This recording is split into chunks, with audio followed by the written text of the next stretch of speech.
Car இதெல்லாம் வந்து நம்மளுக்கு பெரிய விஷயமே கிடையாதுங்க. சிறந்த மாடுபிடி வீரர்களுக்கு ஒரு வேலை வாய்ப்பு கொடுத்தா நல்லாயிருக்கும்.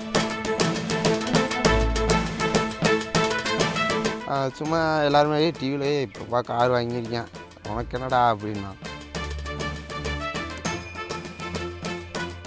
காசு இல்லடா அம்மட்ட, சரி கொஞ்சம் கஷ்டமாக இருக்குது அப்படின்னா வேலைக்கு போயிருக்கு. கீழே விழுந்து மண்டையில் அடி விட்டுருச்சு. எனக்கு சொந்தக்காரங்க கூட உதவலை, என் கூட இருந்த நட்பு தான் எனக்கு உதவி.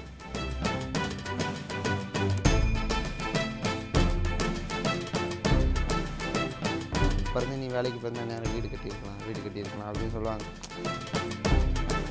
ஜல்லிக்கட்டு திருவிழா மதுரையில் முக்கியமான ஒரு ஜல்லிக்கட்டு. உலக புகழ்பெற்ற ஜல்லிக்கட்டுனாலே அது மதுரையில் நடக்கக்கூடிய ஜல்லிக்கட்டு தான். குறிப்பாக அவனியாபுரம், பாலமேடு, அலங்காநல்லூர், இந்த 3 இடத்துல நடக்கக்கூடிய ஜல்லிக்கட்டு உலகம் ஃபுல்லாக பேசப்படும். உலகெங்கும் இருக்க தமிழர்கள் மத்தியில் பெரிய வரவேற்பும் கிடைக்கும். இந்த ஜல்லிக்கட்டில் களம் காணக்கூடிய அந்த மாடுபிடி வீரர்கள், அதை நீங்கள் பார்த்துருப்பீங்க. அன்றைக்கி ஒன் டே அவங்க தான் ஹீரோவாக தெரிவாங்க. அதுவும் குறிப்பாக இந்த முதல் பரிசு 2ஆம் பரிசு பெறக்கூடியவங்களை வந்து இந்த உலக அளவில் வந்து அவங்க தான் அன்றைக்கி வந்து ஃபேமஸாக இருப்பாங்க. எல்லா இடத்துலையும் அவங்க போய் சென்றடைவாங்க. அந்த நாள் அவங்க ஹீரோவாக இருக்காங்க. அந்த நாளுக்கு அப்புறம் மற்ற நாட்களில் அவங்களுடைய வாழ்க்கை எப்படி இருக்குது, அவங்க வாழ்க்கையில் அவங்க எப்படிலாம் பயணம் பண்ணிகிட்ருக்காங்க, என்னென்ன கஷ்டப்படுறாங்கன்றத சொல்கிறதுக்கு தான் இந்த தொகுப்பு. நம்முடன் தற்போது பாலமேடு ஜல்லிக்கட்டில் தொடர்ந்து 3 முறை முதல் பரிசை பெற்ற பிரபாகரன் நம்மோட தான் இருக்கார். ஹீரோவாக தெரிஞ்ச அவர் தற்போது அவர் சொந்த வாழ்க்கையில் என்னென்ன பிரச்சனைகள்லாம் அவர் சந்திச்சிட்ருக்காரு, என்னென்ன மாதிரி வாழ்க்கைகளை வாழ்ந்துட்டுருக்காருன்னு நம்மளோட பகிர்ந்துக்க போகிறாரு. வணக்கம் பிரபாகரன். உங்களுடைய தொடர்ந்து 3 முறை வெற்றி பெற்றதுக்கு தந்தி டிவி சார்பாக வாழ்த்துக்கள் தெரியப்படுத்திக்கிறோம். சொல்லுங்கள், பிரபாகரன்றவர் யார், பிரபாகரனுடைய வேலை என்ன, அவர் ஜல்லிக்கட்டை தவிர மற்ற என்ன வேலை பார்ப்பார், அவர் வாழ்க்கையில் அவர் உணவு உண்றதுக்கும் அவருடைய அன்றாட வாழ்க்கையை அவர் கழிக்கிறதுக்கு என்னென்ன பண்ணுவார்? ஆனால் என் பேர் வந்து பொதும்பு பிரபாகரன், அப்படி தான் எல்லாருமே கூப்பிடுவாங்க. பாலமேடு ஜல்லிக்கட்டில் வந்து தொடர்ந்து 3 முறை எடுத்து ஃபஸ்ட் ப்ரைஸ் வாங்கியிருக்கேன். போன முறை வந்து நம்மளால் வாங்க முடியல. அது வந்து நான் கொஞ்சம் லேட்டாக போய் இறங்கினனால 15 மாடு தான் பிடிக்க முடிஞ்சிச்சு. அப்படின்னும் போது இந்த முறை இறங்கி ஆகணும் அப்படின்ற மாதிரி ஒரு குறிக்கோளில் பசங்க எல்லாருமே, நான் சோர்ந்து போனாலும் அவங்க விடலை. விடுனே பார்த்துக்குவோம், அடுத்த வருஷம் கண்டிப்பாக எடுத்துருவோம், அடுத்த வருஷம் நம்மளுக்கான வருஷமாக இருக்கணும் அப்படின்னோடனே இந்த வருஷம் வந்து 4வது முறையாக எடுத்திருக்கோம். நீங்கள் தொடர்ந்து 3 முறைன்னு சொன்னீங்க, நம்ம 4வது முறையாக எடுத்திருக்கோம். தொடர்ந்து ஹாட்ரிக் 3 வருஷம் முடித்தோம். அப்புறம் ஒரு வருஷம் விட்டு கேப் விட்டு இந்த வருஷம் 4 முறை ஃபஸ்ட்டு ப்ரைஸ் வாங்கியிருக்கோம் பாலமேட்டு ஜல்லிக்கட்டில். பொதுவாகவே என்னென்னா, அந்த ஒரு பாலமேடு ஜல்லிக்கட்டு அப்படின்னா அந்த நைட்டு வரைய தான் பேசப்படும். காலைல பத்திரிக்கையில் போடுவீங்க, அவ்வளோதான், இது மட்டும்தான் பேசப்படும். அடுத்த நாள் அலங்காநல்லூர் வந்துடும். அப்படின்னும் போது அதுக்கு ஃபோக்கஸ் எல்லாருமே போயிடுவாங்க. உலக புகழ் அலங்காநல்லூர் ஜல்லிக்கட்டுனாலே ஸ்பெஷல் தானே, அதில் என்ன உலக புகழ் மட்டும் ஜல்லிக்கட்டு, எங்கே ஜல்லிக்கட்டு நடக்குதோ அது ஃபுல்லாமே ஸ்பெஷல் தான். அப்படின்னும் போது அதை அப்போ மட்டும் விட்டுறக்கூடாது, தொடர்ந்து அதை இது பண்ணிக்கிட்டே இருக்கணும், கொண்டு வரணும். ஏதாவது ஒன்று பண்ணிக்கிட்டே இருந்தால் தானே நாங்கள் வெளியில் தெரியும். ஏன்னா உயிரை பணைய வச்சு பிடிக்கிறோம். இந்த ஒரு விஷயங்கள்லாம் நடக்குதுன்னா மாணவர்கள் இருந்தனால தான் இவ்வளோ பெரிய விஷயம் நடக்குது. இவ்வளோ பெரிய இதே நம்ம தமிழரோட பாரம்பரியமே காப்பாற்றப்படுது. ரொம்ப சந்தோஷமாக இருக்குண்ணே. பிரபாகரன் நீங்கள் சொன்ன மாதிரி தான், மறுநாளே வந்து வேறு ஒரு நபரை தேடி எல்லாமே போயிடுவாங்க. அலங்காநல்லூர் ஜல்லிக்கட்டு வந்துடுச்சு, அதை ஃபோக்கஸ் பண்ணி போயிட்டாங்க. ஜல்லிக்கட்டு முடிஞ்ச மறுநாள் இப்போ பிரபாகரன் என்ன பண்ணிகிட்டு இருக்காரு, பொதுவாக என்ன பண்ணுவீங்க நீங்கள் வந்து? ஆனால் பொதுவாக வந்துடுவோண்ணே, வந்துட்டு எல்லாருமே வருவாங்க. நம்ம ஊரில் கொஞ்சம் நல்ல சப்போர்ட்ண்ணே. சரி ஒன்றும் பிரச்சனை இல்லை, வீடு பார்த்துக்குவோம் அப்படின்னு அடுத்த வருஷம் இந்த வருஷம் வந்தோடனே செம்ம கொண்டாட்டம். ஊரே அவ்வளோ சந்தோஷப்பட்டாங்க. வரையில் செம்ம வரவேற்புண்ணே. மைக்கில் அலௌன்ஸ் பண்ணிக்கிட்டே இருந்தாங்க. இங்கே விளையாட்டு போட்டி வைப்பாங்க. அப்போ வந்து ஃபுல் அண்ட் ஃபுல் நம்மளை பற்றி தான் பேசிகிட்டே இருந்தாங்க. இங்கே வந்து ஸ்டேஜில் ஏற்றி விட்டு நல்ல மரியாதைலாம் செஞ்சு நல்ல ஒரு விஷயம் பண்ணாங்க. அப்புறம் வந்தோடனே பசங்க எல்லாருமே இப்போ சும்மா காலைல மறுநாள் ஆயிடுச்சு, அலங்காநல்லூர் ஜல்லிக்கட்டு காலைல எழுந்திரிச்சு ரோட்டில் நிற்கிறேன், எல்லாருமே வாழ்த்து சொல்லிட்டு போயிட்டே இருந்தாங்க. அது ஒரு சந்தோஷமான விஷயமா இருந்துச்சுண்ணே. போன வருஷம் கிடைக்கல, இந்த வருஷம் கிடச்சிருக்கும் போது ரொம்ப சந்தோஷமாக இருந்துச்சு. அதுதான் சரி. இப்போது ஜல்லிக்கட்டு போட்டி தான் உங்களுடைய ஆசை, கனவு எல்லாமே சொல்லிகிட்ருக்கீங்க. இப்போது உங்கள் வீட்டில் வந்து இப்போ நாங்கள் பார்த்தோம், ரொம்ப ஏழ்மையான சூழலில் வீடுகள் அமைஞ்சிருக்கு, உங்கள் வீடு இருக்குது. இப்போது அம்மாவும் பார்த்தா ரொம்ப ஏழ்மையாக இருக்காங்க. இப்போ பிரபாகரனுடைய அந்த வாழ்க்கைக்கு தேவையான அந்த அன்றாட வாழ்க்கைக்கு தேவையான பணத்திற்கு பிரபாகரன் என்ன பண்ணுவார்? பொதும்பு பிரபாகரன் என்ன பண்ணுவார்? ஆனால் நான் வந்து வேலை வெட்டிக்கெலாம் அதிகமாக போக மாட்டேன். அம்மா சொல்லுவாங்க, அப்பா இறந்து 15 வருஷம் ஆயிடுச்சு.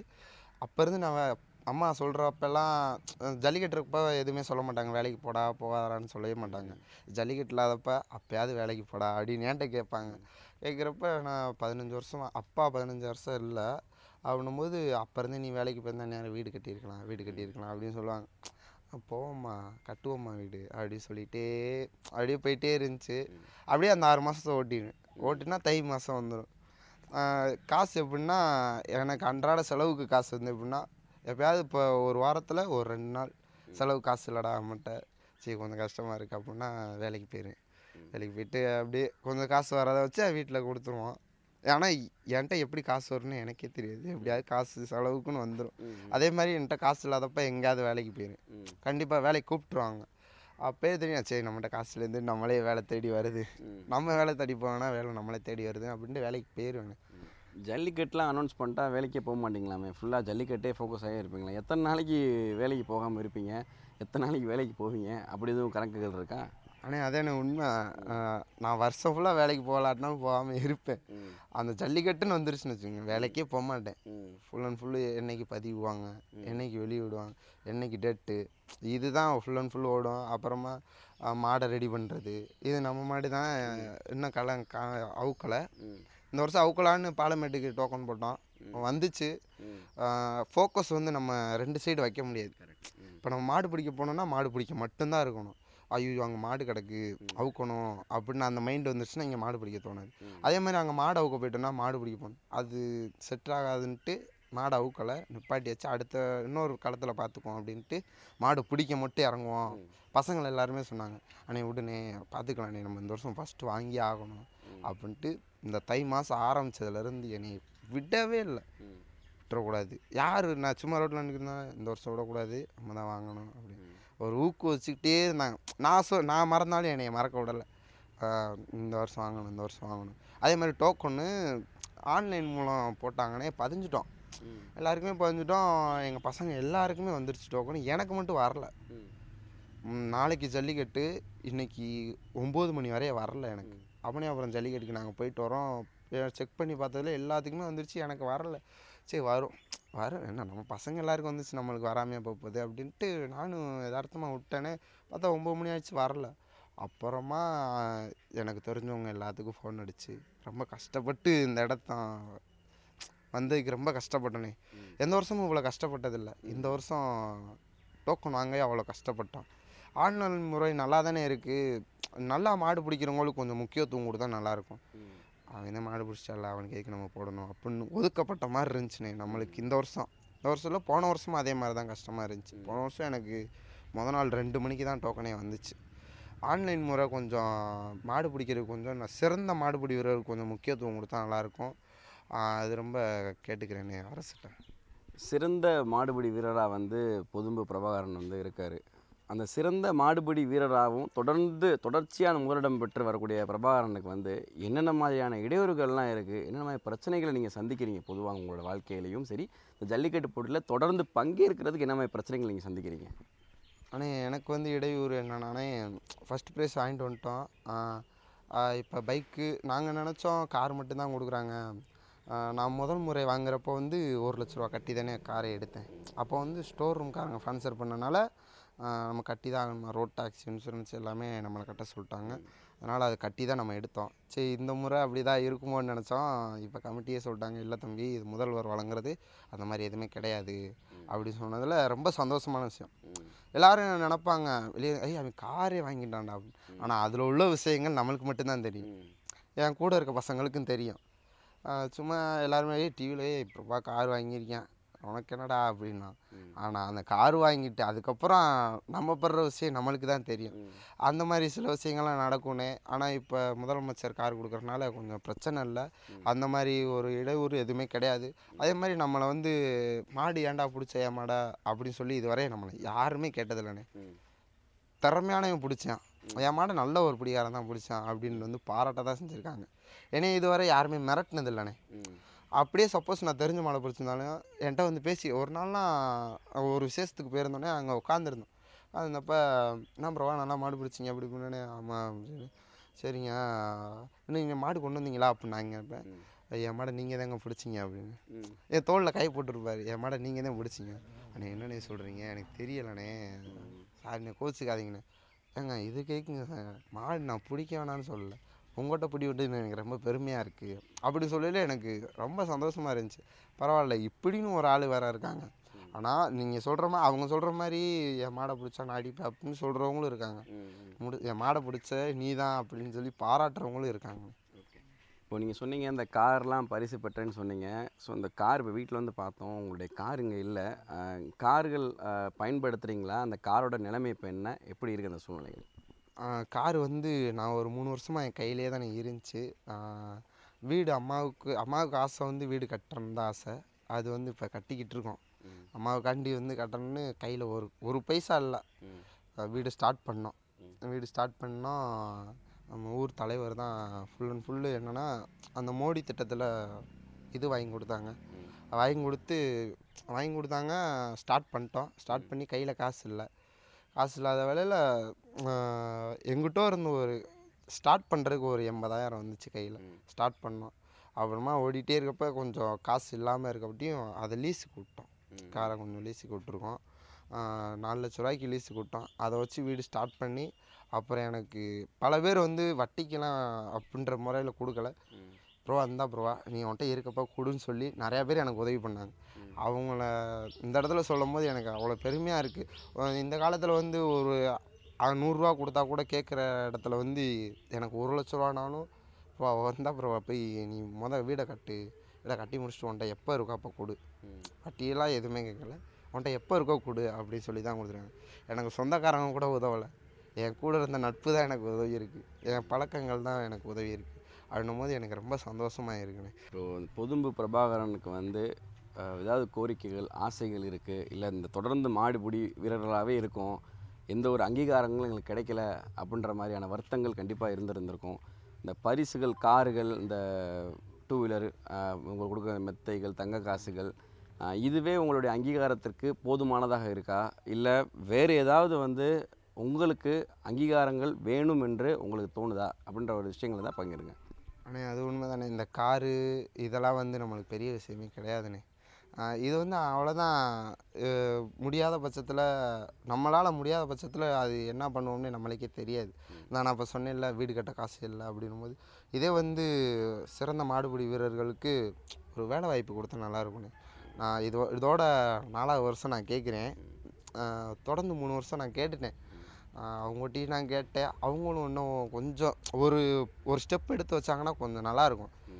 சரி பேசிக்கிட்டு இருக்காங்க, வேலை வாய்ப்பு கொடுக்குற மாதிரி பேசுகிறாங்க, அறிவிக்க விட்டுருக்காங்க, எப்போனாலும் நடக்கலாம் அப்படின்னு ஒரு சின்ன ஒரு விஷயம் கேட்டால் கூட இப்போ ஜல்லிக்கட்டுக்கு போகக்கூடாதுன்னு சொல்கிறவங்க கூட போங்க அப்படின்னு சொல்லி வீட்டிலே டேய் நீ ஒரு நல்ல விஷயத்துக்காண்டி தாண்டா போகிற, ஜல்லிக்கட்டுறது ஒரு நல்ல விஷயந்தான், நீ அங்கே போய் உன் திறமையை காமிச்சேன்னா உன் திறமைக்கான பரிசு கிடைக்கும், ப்ரைஸ் கிடைக்கும்னே, காரு இதெல்லாம் ப்ரைஸு கிடைக்கும், அதெல்லாம் சரிதான்.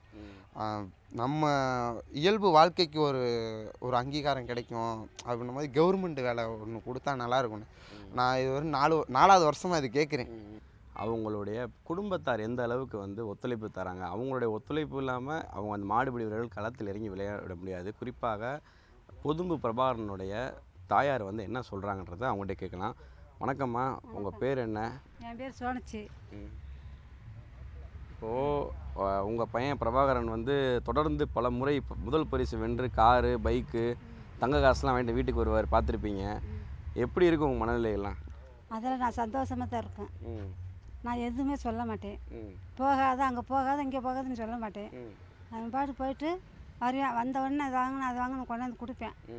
என் கையில் தான் கொடுப்பேன். கழுத்தில் போட்டிருந்தாலும் கழுத்தில் இருக்கிறத கழட்டி என் கழுத்தில் போட்டுருவேன். அதெல்லாம் நல்லா வச்சுக்கிருவேன். எந்த வயசுலேருந்து பிரபாகரன் வந்து ஜல்லிக்கட்டு போட்டியில் பங்கேற்க போனாருன்னு தெரியுமா உங்களுக்கு? அது தெரியாது. அது ஒரு நாள் கொண்டாந்து இப்போ அண்டா இருந்துச்சு வீட்டில். இது யாரா புதுசாக இருக்க அண்டா அப்படின்னு கேட்டேன். அது நம்மது தாம்மா அப்படின்னேன். நம்மது எப்படி இங்கே வரும், மாடு பிடிக்க போனையான்னு கேட்டேன். ஆமாம்மா அப்படின்னேன். என்கிட்ட சொல்லாமல் கொள்ளாமல் கூட போயிருக்கா. அவங்க அப்பா ஆஸ்பத்திரியிலேருந்து வீட்டில் வந்து இருக்காரு. எந்திரிச்சு நடக்க முடியாது. நானும் ஆப்ரேஷன் பண்ணி வீட்டில் வந்துருந்தேன். அப்போ போகணும்னு பரப்பிட்டு இருந்தேன். வேணாம்ப்பா, அப்பா அப்படி இருக்காரு, வெள்ளையெல்லாம் ஒற்றையில் அடிக்கணும் இருப்பா அப்படின்னேன். நான் போனாலே போவேன்ட்டு அடம் பிடிச்சிக்கிட்டு இருந்தேன். சரி வேலை எப்பாரு போவா அப்படின்ட்டு சொல்லிட்டேன். அவங்க அப்பா என்ன செஞ்சார், தோசை ஊற்றுறாரு. அவர் தோசை ஊற்றி கொடுக்கவுமே அவன் சாப்பிட்டு நீ போட நான் பார்த்துக்கிறேன் அப்படின்ட்டார். அவன் போய் மாடு பிடிக்கிறானா பிடிக்கலையே, இங்கே கீழே விழுந்துட்டார். அப்படியே சொல்லவுமே ஓடியாந்துட்டேன். ஆஸ்பத்திரிக்கு போனோம். அதிலே ஒன்றும் சொல்கிறதில்ல நான். நீ அவன் பாடு என்னன்னாலும் போய் வரட்டும் அப்படின்ட்டு ஒன்றும் சொல்ல மாட்டேன். இல்லை, ஜல்லிக்கட்டு போட்டியில் அவர் பங்கேற்கும் போது அப்பா கீழே விழுந்து என்ன ஆச்சு அவருக்கு? கீழே விழுந்து மண்டையில் அடி விட்டுருச்சு. முதல்ல நான் ஆப்ரேஷன் பண்ணியிருந்தேன். இந்த குடல் வாழ்வுக்கு ஆஸ்பத்திரியில் இருக்கையிலே கார் அடிச்சிருச்சு. கார் அடித்து அவர் ஆஸ்பத்திரியில் இருந்தார், நான் இருந்தேன். என்னை வீட்டுக்கு போக சொல்லிட்டாங்க. அவர் ஆஸ்பத்திரி இருக்க சொன்னதுக்கு இருக்க மாட்டேன்ட்டாங்க. யாருமே ஒத்தாசை இருக்க மாட்டேன்ட்டாங்க. நான் இருக்க தட்டிக்கு எல்லாரும் இருந்தாங்க. நான் வரவும் எல்லாரும் வந்துட்டாங்க. அப்புறம் வீட்டுக்கு போக சொல்லிட்டாங்க. வந்துட்டார். வந்து கம்மாக்கி வெளியே ஒன்றவர் கீழே விழுந்துட்டார். விழுந்து மண்டையில் அடி விட்டுருச்சு. என்னாச்சு? அப்படியே ஆஸ்பத்திரி கொண்டு போனாங்க. ஒரு 10 நாள் இருக்கும் இருந்தார். அப்புறம் இறந்துட்டார். சரி, இப்போ உங்கள் மகனுக்கு கிடைக்க வேண்டிய இந்த அங்கீகாரங்கள்லாம் கிடைக்குதா? இல்லை நீங்கள் ஏதாவது அரசுக்கு உங்கள் சைடு ஏதாவது கோரிக்கை வைக்கணும்? ஒரு பெற்ற தாயா அவர் இவ்வளோ தூரம் சாதனை பண்ணியிருக்காரு, காளைகளை அடக்கியிருக்காரு, ஒரு வீரனாக திகழ்கிறாரு. நீங்கள் வேறு ஏதாவது கோரிக்கை வைக்கணுமா? வேலை கிடைச்சா நல்லது. கவர்மெண்ட் வேலை. அவங்க படித்த படிப்புக்கு மட்டும் படிக்க போக சொன்னமே போக மாட்டேன்ட்டேன். நான் அடிச்சிருக்கேன். அவங்க அப்பா அடிக்க மாட்டார். அப்படி இருந்து அடித்தாலும் போக மாட்டேன். அப்புறம் படிக்க மாட்டேன் அப்படின்னு நான் விட்டுருவேன். நான் பாட்டுக்கு வீட்டு வேலைக்கு போயிடுவேன்.